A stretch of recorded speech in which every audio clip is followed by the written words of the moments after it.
Thank you, and let me start by thanking the organizers for inviting me today and for pulling together an inspiring program for your conference to celebrate both NATO's 72nd anniversary and the second anniversary since this forum's foundation. When Jeffrey contacted me to ask if I would speak at this event, it was easy for me to say yes. Bringing the voices of diverse young professionals to the fore is vital if we want to think and act with relevance as an alliance. NATO and the transatlantic community can only benefit from turning up the dial on your thoughts and views, and I personally pledge to support and champion young professionals and use my platform to support your work. Today I've been asked to provide you with some insights into the NATO intelligence world, and I'm delighted to do so. First, because as a lifelong defense and intelligence professional, this is genuinely my passion. Second, I know I'm talking to smart, sharp international security policy gurus out there, and I want to encourage and convince the brightest and the best of you from all backgrounds to make your next career move into the world of intelligence and security for the Alliance. For the next half hour, I'll take you through a brief introduction as to my role, where intelligence and security fits in the Alliance, and how we work together to bring the full weight of the Alliance's 70-plus intelligence services to bear to inform strategic decision-making. I've been in position as the Assistant Secretary General for Intelligence and Security for NATO now for over a year.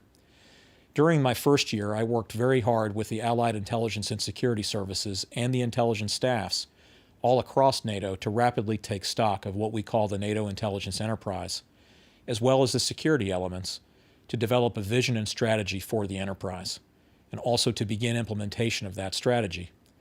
From the very first day of my mandate at NATO, I have raised security as our highest priority issue, in parallel to our work on intelligence. Without a solid foundation of security, intelligence simply cannot be exploited. Of course, my first year in the post has been shaped by the COVID-19 crisis. But with challenge comes opportunity. And as a leader, I'm proud to say that the pandemic has reinforced the sheer quality of our NATO team all across the enterprise. Even while restricting our presence in the office in order to protect our people, we actually became more efficient, effective, and with great teamwork, we accomplished more together than we imagined would be possible. Knowing your work is valued and relevant is one of the most powerful factors in motivating a team through the good times and tough challenges. For the intelligence and security workforce, it's crystal clear that our work is valuable and important. It underpins the Alliance's policy and military decision-making, a fact well recognized by the North Atlantic Council and Military Committee, as well as by the Secretary General and the Supreme Allied Commander of Europe. Since cooperation and coordination are central features of my work here at NATO within the division and my role as the Assistant Secretary General, I'll focus my remarks on these areas for both security and intelligence functions. So let me start by explaining what I mean by cooperation and coordination and how my role contributes to these actions. Coordination is an orderly arrangement of efforts to provide unity of action in the fulfillment of common objectives, whereas cooperation denotes collective efforts of persons working in an enterprise voluntarily for the achievement of a particular purpose. It's the willingness of individuals to help each other. Coordination is an effort to integrate effectively the energies of those different groups, whereas cooperation is mutually supporting activities to achieve general objectives of the business. Therefore, the existence of cooperation may prove to be an effective condition or a prerequisite for coordination, but it does not mean that coordination originates automatically from those voluntary efforts of the group of members. In my experience, and I think in practical reality, it has to be achieved through conscious and deliberate efforts of managers. So I think that we can agree that cooperation without coordination isn't likely to result in much, and neither does coordination without cooperation. So now, why did the leaders of NATO member states decide to create my post?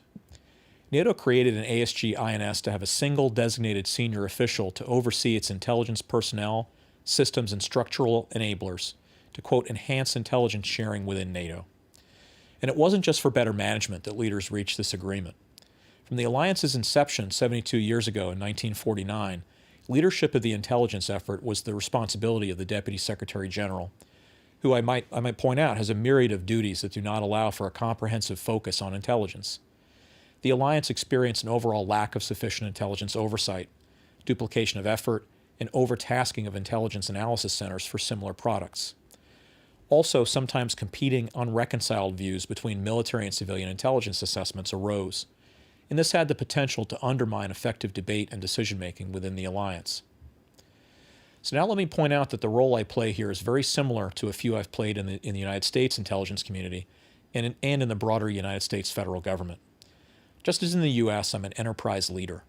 And just as in the U.S., I do not have clear, firm authority over many of the operating units, if you will, that you'd think I'd need in order to achieve the desired outcomes. In the U.S., I acted on behalf of the Director of National Intelligence to coordinate the actions of 18 intelligence agencies and to encourage their cooperation. NATO works through consensus at 30, the consensus of the 30 nations, which is a parallel in my mind to the 18 intelligence agencies, and I similarly work through consensus. I coordinate intelligence activities for efficiency and effectiveness using soft power and encourage cooperation within the alliance to achieve intelligence and security outcomes. So how does that practically work? So consider that I'm the CEO of a company focused on intelligence and security. The NATO member states, specifically their intelligence and security services, function as my board of directors. Our committee meetings are like board meetings. I make proposals and work to achieve consensus. All of the necessary resources are controlled by and come from the nations. In their words, I am their ambassador within the alliance, but I'm also accountable to them as a CEO might be to a corporate board. I've learned to set primary focus on the outcome and taking care of our people, then on creating win-win opportunities and getting the nations themselves involved. Our successes themselves build trust and confidence, and then things get easier.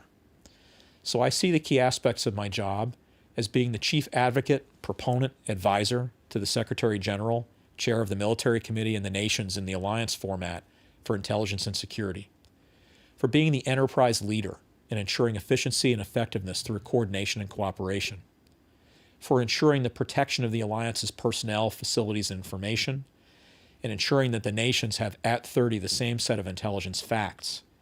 And through all that, I think, to help raise the level of debate. Simply, I help to ensure the alliance has the best security possible and to bring the best of the alliance's 70-plus intelligence services to bear at, or ideally before, the moment of decision. So as I said, security was my highest priority issue and is foundational for our intelligence work. So let me now touch on three main security themes. First, how do we collaboratively achieve our NATO security policies? Second, how do we protect NATO's people, infrastructure, and information against threats? And third, how do we share intelligence and other information among NATO nations and with partners? So as I've already mentioned, the North Atlantic Council is NATO's principal policy decision-making body. It oversees the response to security issues that affect the whole alliance. Bringing together representatives from each NATO nation, the Council enacts and upholds security policy. In NATO, we believe that security is only as effective as the collective will to protect our people and our assets. This requires dedication, teamwork, and cross-cultural cooperation in order to apply unified security standards across military and civilian institutions. Only in this way can we ensure a common degree of security. While it would be natural to imagine that the governance model for security is extremely complicated in an organization such as NATO, it's actually rather straightforward. For a glimpse into how this works, let me take you on a walk down memory lane, starting nearly 7 decades ago. Shortly after NATO expanded for the first time to include Greece and Turkey and significantly enlarge its geographic scope, the Allies decided to set up a security committee. National security authorities from all NATO nations traveled to meet in this forum for the first time in 1953. Together, these 14 men charted the future of how an alliance of sovereign nations was to protect its people, its physical assets, and its intelligence. Now, sadly, there wasn't much regard for gender balance in that era, and thankfully times have changed. And if you'll follow me on Twitter, you'll see that some of the leading security officials in our division, in fact, are women. Although many things have changed, one thing has remained the same. The Security Committee has carried on meeting together year in and year out, including over a cutting-edge secret link during the pandemic. That committee examines the most pressing security questions of our day, and the national security authorities, now 30 women and men, decide around the proverbial table what measures to take. In the same way as NATO nations have their national security authorities, in NATO we have the NATO Office of Security, which I'm proud to say is part of my division. These security professionals coordinate with the national security authorities to review their security measures and to enable all NATO entities to uphold security policies. In addition to this policy role, the NATO Office of Security also performs operations every day to keep NATO officials, installations, intelligence, and networks safe. With 30 allies, again, one might conceive our collaboration as very complex. However, thanks to close relationships across those stakeholders, we're able to tackle major security issues through cooperation, good security practice, and harmonizing the implementation of security for the protection of NATO assets. These security policies ultimately are the baseline of how we protect our people, infrastructure, and information against threats, such as terrorism, espionage, and sabotage. NATO works collectively to share intelligence on these threats. We operate based on a risk management framework, which we are continuously adapting and updating. Managing those risks rests on a clear and up-to-date understanding of the threats to the alliance and also asset-specific threats. A firm understanding of the threats enables us to protect NATO installations, inform NATO staff, and improve our security systems. I have the opportunity to serve the alliance at the nexus of intelligence and security. We promote the alliance's circle of trust, shared intelligence, and security. We protect our people, infrastructure, and information by managing risks based on shared intelligence. In the long term, this promotes even more intelligence and information sharing among the allies, which reinforces this virtuous cycle.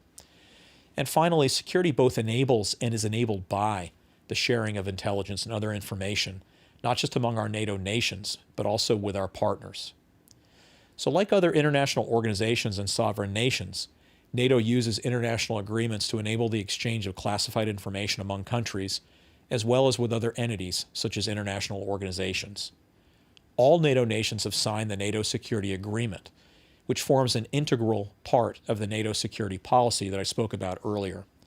This document covers, among other things, standards on how to safely share and protect classified information. This is incredibly important for NATO.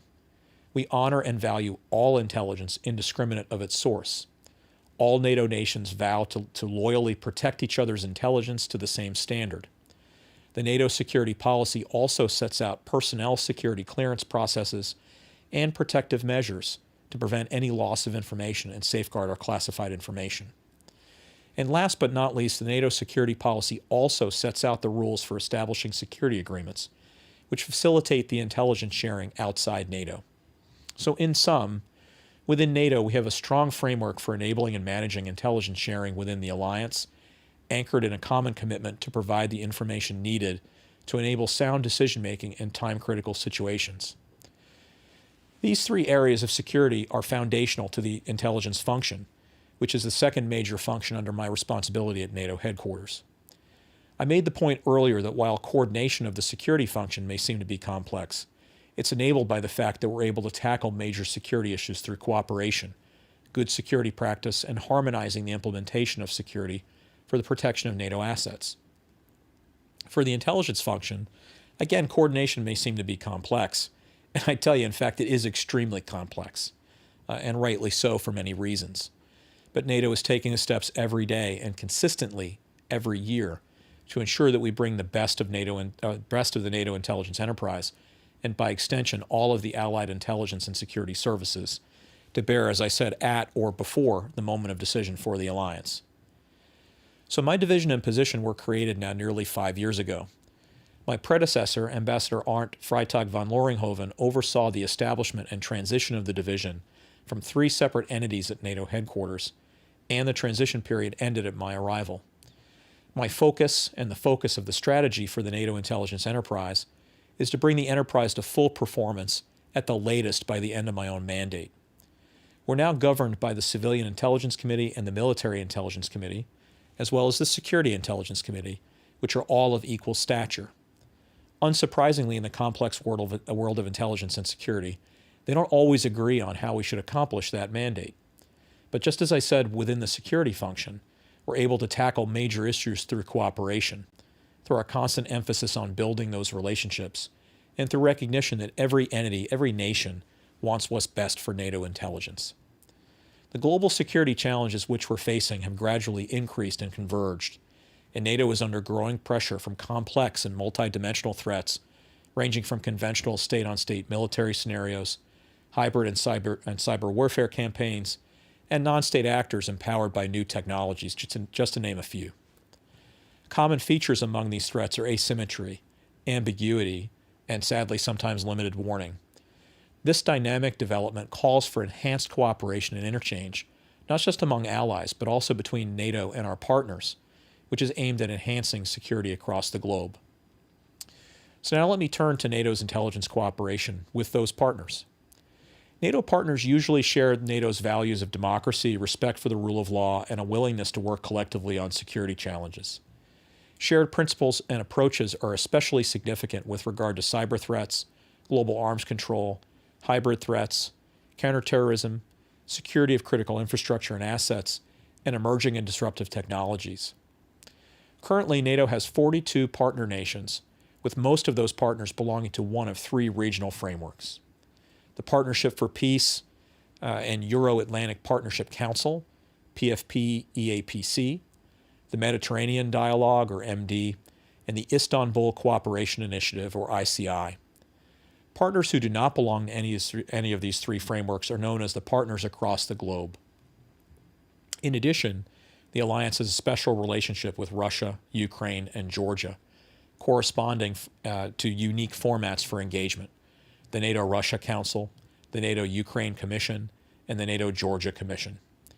The interaction with partners in the intelligence domain consistently increased from 2012 to 2016, growing from basic periodic engagements to more significant interaction at both the analytic and leadership levels. The establishment of my division delivered a significant opportunity to centralize and to establish a strategic engagement plan to power up these engagements. Looking at intelligence cooperation between NATO and the EU, I would tell you that I have a very close relationship with my EU counterpart, and we focus primarily on situational awareness, with the hybrid domain being the backbone of our collaboration. There remain challenges to sharing intelligence between NATO and the EU relevant institutions, however, but the cooperation remains strong, and the relationships are in place whenever there's increased political will to expand upon our current level of cooperation. But why is focusing on partners so important to us? While we have over 70 allied intelligence and security services within the alliance, when you include the partners, there are well over 100 different services. The reach for intelligence and security functions for NATO would be vastly expanded if we could harness the power of all of those organizations and work together in true cooperation and partnership. This is why partner engagement is vital in my eyes. I'm currently allocating more capacity for direct engagement with our partners by better coordinating NATO intelligence and security elements that are involved in that cooperation with non-NATO entities.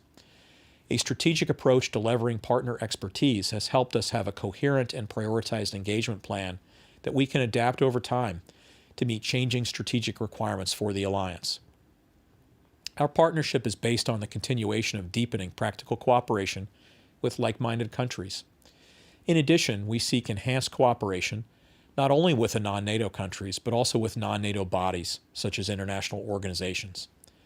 The main priority is on countries whose intelligence and security bodies have the potential and willingness to share intelligence information with NATO on those areas of interest that we share, combined with the overall NATO policies and public diplomacy goals.